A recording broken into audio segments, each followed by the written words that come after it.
সালামু আলাইকুম।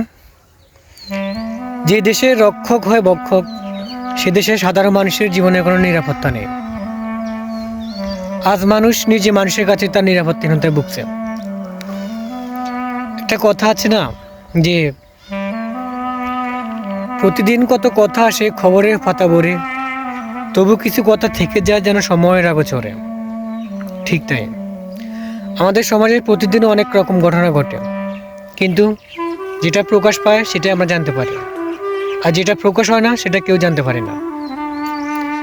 আজ নিজের বড় ভাই তুল্য, নিজের বড় ভাইয়ের মতো নিজের আপন মানুষের কাছে বড় ভাই তুল্য ভগ্নিপতি, তার সহায়তায় তার বাবা তাকে দর্শন করেছে।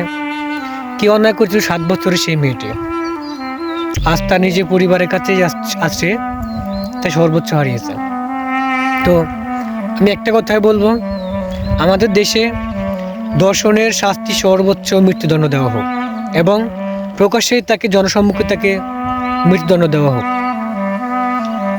আজ আমরা যারা কন্যা সন্তানের বাবা, কিংবা যারা ভাই, কন্যা সন্তানের ভাই, তাদের তো জীবনের কোনো কীভাবে জীবনটা পার করবো আমরা কেউ জানি না। আমাদের বোনের জীবনের নিরাপত্তাটা কি? আমি কারকে একটা কথাই অকুল আবেদন করব, যে ধর্ষণের শাস্তি সর্বোচ্চ মৃত্যুদণ্ড দেওয়া হোক। যারা আমার এই ভিডিওটা দেখছেন তারা সবাইকে দেখার সুযোগ করে দেন।